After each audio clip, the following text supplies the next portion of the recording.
नमस्कार, आप देख रहे हैं वॉइस ऑफ साइलेंस। मैं हूं आपके साथ ऋचा जन्ना। आपको बता दें कि अगर हम जम्मू कश्मीर में उपचुनाव की बात करें तो अभी और इंतजार करना पड़ सकता है, खासकर नगोटा विधानसभा सीट। और बात करें अगर हम कश्मीर की बड़गाम विधानसभा सीट, वहां पर दोनों ऐसी सीटें हैं जहां पर उपचुनाव होना है, लेकिन फिलहाल अब कब होगा इसके बारे में जानकारी नहीं है। लेकिन जो उम्मीदें थी उस पर पानी जरूर फिर गया है।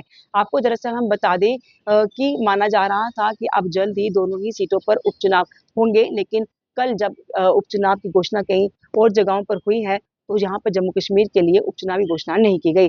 आपको बता दें कि चुनाव आयोग की तरफ से केरला, पंजाब, गुजरात और बंगाल की कई सीटों पर जो उपचुनाव होने हैं उसकी घोषणा की गई, जहाँ पर 23 जून को चुनाव होने हैं। लेकिन फिलहाल जम्मू कश्मीर में उपचुनाव की घोषणा नहीं की गई, जिससे साफ है कि अब और कई महीनों तक इसका इंतजार करना होगा। अगर हम जम्मू में बात करें तो नगरोटा विधानसभा सीट और बड़गाम विधानसभा सीट पर उपचुनाव होने हैं। नगरोटा विधानसभा सीट की बात करें तो यहाँ पर बीजेपी के नेता देवेंद्र सिंह राणा जीत कर आए थे, लेकिन उनके देहांत हो गया था, जिसके बाद ये सीट खाली हुई। और बड़गाम सीट की बात करें तो वहां पर मुख्यमंत्री उमर अब्दुल्ला ने वहां से भी चुनाव लड़ा था और गांधरबल सीट से भी चुनाव लड़ा था। और दोनों ही सीटों से वो जीते थे और उन्होंने बड़गाम सीट को छोड़ दिया था।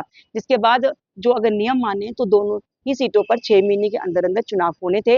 लेकिन अगर जम्मू कश्मीर की बात करें तो यहाँ पर सुरक्षा के लेकर अलग स्थिति होती है, इसीलिए अभी तक चुनाव नहीं हो पाए। हालांकि अब सरकार बने भी काफी समय हो चुका है और जो चुनाव आयोग है वो भी ये कह चुका है कि जब यहाँ पर परिस्थितियां अनुकूल होंगी तब जाकर यहाँ पर चुनाव हो पाएंगे। अब क्योंकि यहाँ पर पहलगाम हमला हो गया, उसके बाद ही माना जा रहा था कि चुनाव अब टलेंगे, क्योंकि इससे पहले लगातार ये खबरें आ रही थी कि राज्य चुनाव आयोग की तरफ से अब जो तैयारियां हैं चुनाव को लेकर लगभग पूरी हो चुकी हैं, फाइनल स्टेज पर है। इसके अलावा जो वोटर लिस्ट में संशोधन करना था वो भी हुआ।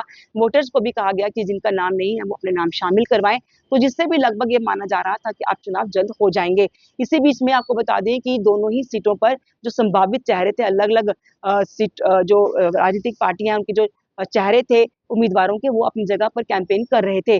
और कई अधिकारियों की जो बैठकें थी वो भी राजनीतिक दलों से हो रही थी। और इसी बीच में कल जब एक चुनाव की घोषणा की गई तो पूरी उम्मीद थी कि जम्मू कश्मीर के लिए भी उपचुनावी घोषणा होगी, लेकिन नहीं हुई। और यही कहा गया कि यहाँ पे फिलहाल परिस्थितियां अभी अनुकूल नहीं है, क्योंकि पहलगाम हमला इसके लिए बड़ी वजह बना।